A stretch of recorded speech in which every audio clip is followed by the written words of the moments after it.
everybody. Welcome back to Grounded Moments. This is your host, Brian James McMahon. We are at our best when we are grounded, right? When we're settled and secure in who we are, where we are, and what we're doing. I really think that living, loving, and leading from a place of groundedness requires a lot of intentionality, effort, and creativity, and it takes time.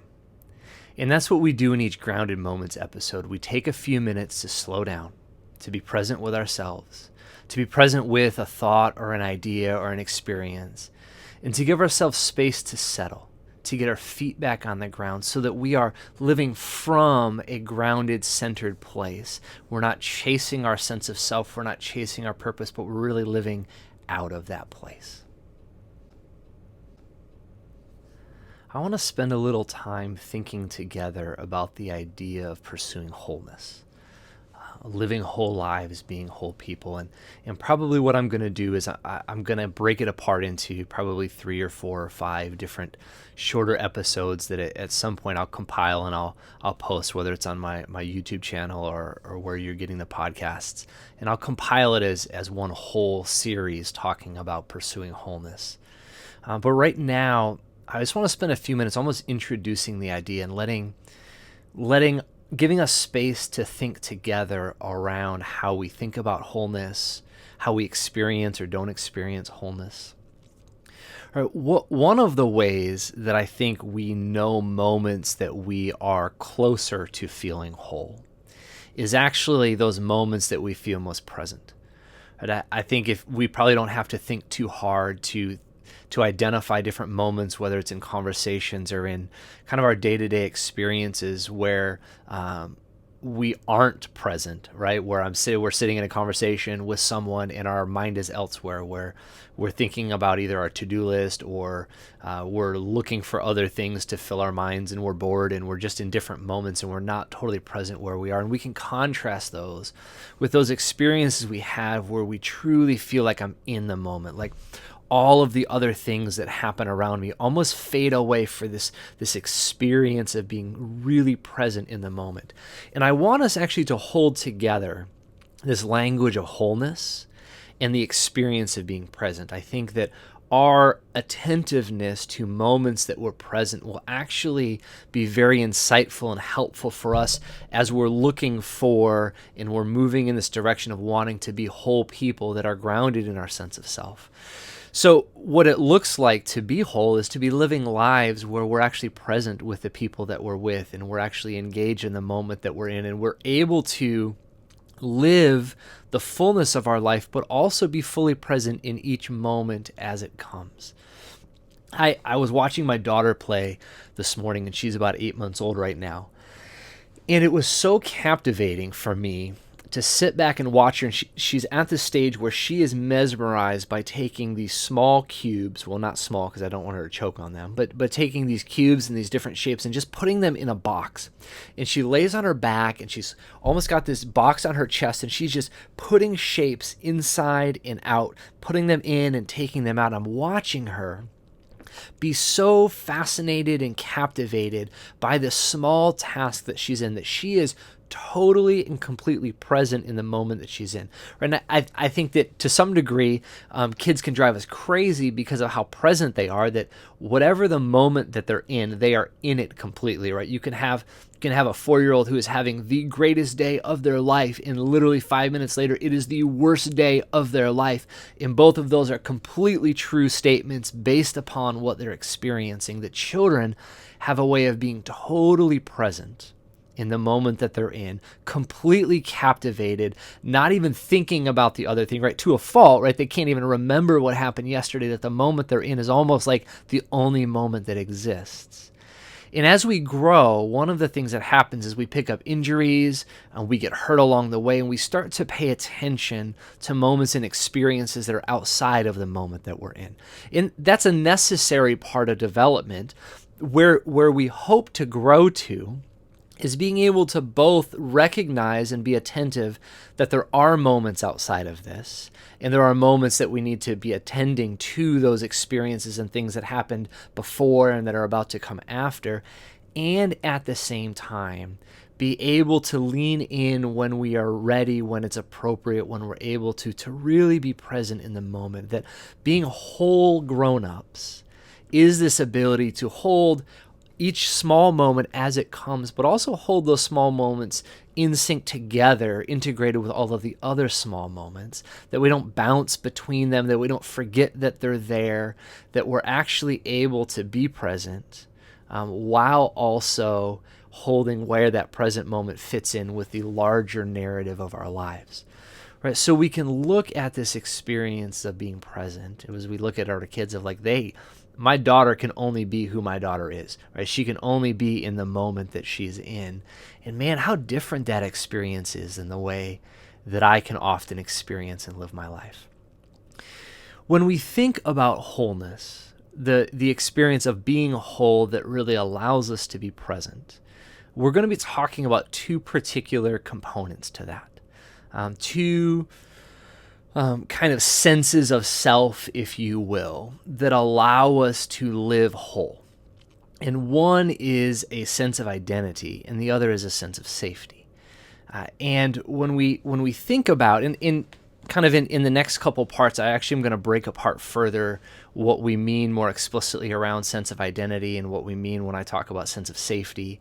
And we'll pull those apart a little bit more. That I just kind of want to give you an overview, kind of a big picture look at how, in my mind and in the work that I do, I think about wholeness in our journey towards wholeness, right? That for us to live grounded in the wholeness of our experience and our lives and live out of who we are, we need to have a really clear and grounded sense of identity. And this has to do with knowing who I am and knowing who I'm not. This has to do with knowing what I'm capable of and knowing where my limitations are. This has to do with recognizing the value that I bring, experiencing myself as holding worth and holding value, right? That these are things that shape my identity. Where do I fall in my own perspective of myself? And I'll tell you this, our identities are rooted extremely deeply in experiences of love that we have, particularly in experiences of love that we have growing up.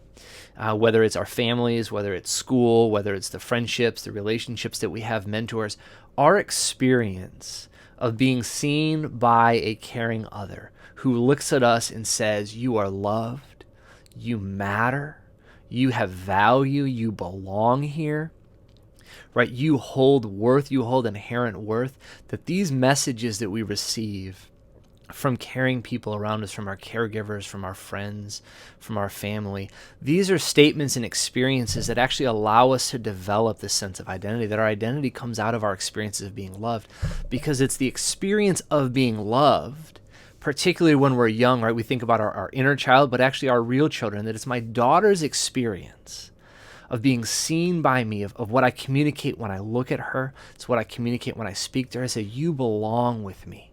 You have a place here. You matter. You are significant. You are unique. You are special, right? And this is, I recognize that there are some people who will hear some of those things and go like, oh, but we don't want to set our kids up to think that they're like the most special, greatest thing.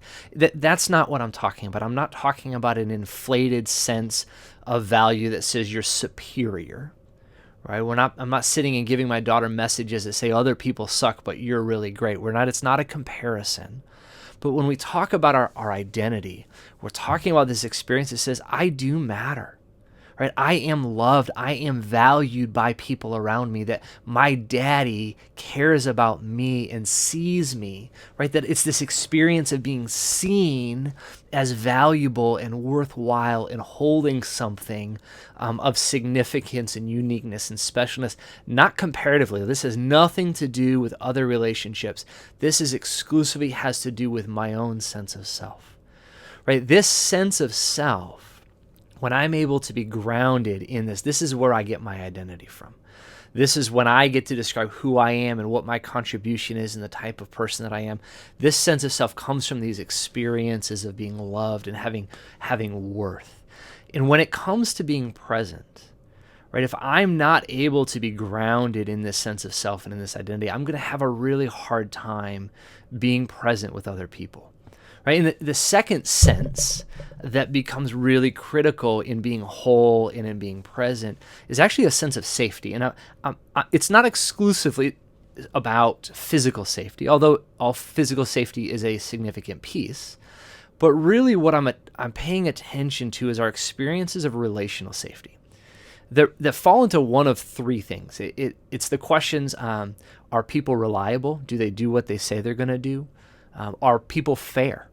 Do they treat people the same, or are there hidden measures and expectations that I don't know what they are and I don't quite know what to expect? So it's reliability, it's fairness, and it's openness that says it's actually safe enough that we can talk about things. Right? Many of us come from families where there were certain things that you just did not talk about. Maybe you knew what they were, maybe you didn't know what they were, you just knew that they were there. Right? And there wasn't a sense of openness, or there wasn't a sense of fairness, or there wasn't a sense of reliability. For us to live as whole people, this sense of safety and relationship that I can trust people, right? The sense of safety is directly connected to our capacity to trust, right? That I can rely on people, that I can trust people, that I know that people have my back. One of the things that I say all the time when I'm working with pastors, when I'm working with leaders is if you just tell people that you love them, that's only half the equation. The other equation is they got to know you have their back, right? The love piece is where we get our sense of identity. But the reliability, the safety piece is where we learn to trust others, to get our bearings in the world. One of the reasons why it can be hard to be present is we aren't grounded in either our sense of identity or a sense of safety. Right, that there's actually an imbalance there. And if you think for a moment about if you're walking down the stairs and you lose your footing and you find yourself imbalanced and immediately you reach out to try to grab a railing to prop yourself up against the wall, when we lose our balance, it is imperative for our own survival that we regain our balance. But in regaining our balance, it actually takes our attention from the moment we're in to the periphery so that we can find stability. So as we look at being whole people, if we are constantly fighting for stability in our lives, right? I don't have a grounded sense of identity, or I don't have a grounded sense of safety. I'm going to be in a space where I'm constantly trying to stabilize myself.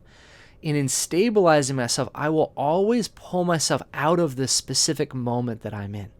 Right? When I'm balanced, I just think about walking, right? If I am balanced and I am grounded as I walk down the steps, I can simply look right where I'm stepping. I don't need to be worried about all the other things around me because I have a sense of balance. I have a sense of groundedness. When I am imbalanced, if I can't just watch my feet or I will fall, I have to be attending and looking elsewhere. So I want us, before we move on, and we're going to talk specifically about the sense of identity that comes from experiences of being loved, and we're going to talk explicitly about this sense of safety that's rooted in our experiences of trust and reliability of others. But before we move into those places, I want to invite you just to pause for a moment with me.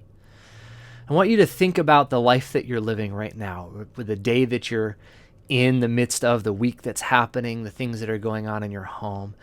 And I want you just to identify how balanced or grounded are you?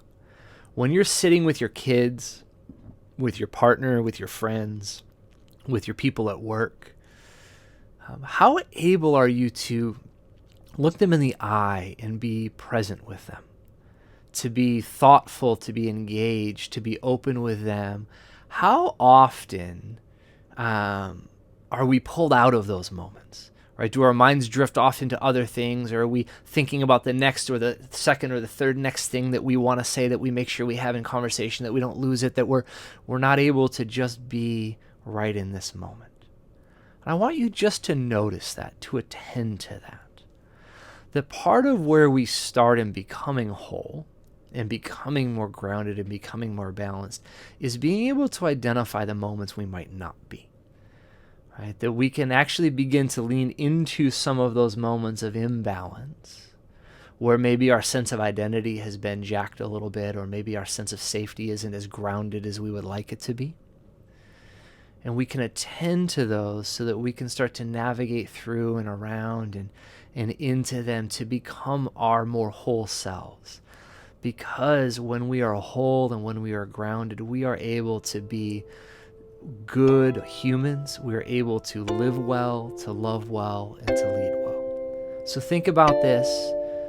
We're going to continue talking about this in the next few podcast episodes. Be kind to yourselves, and we'll talk soon.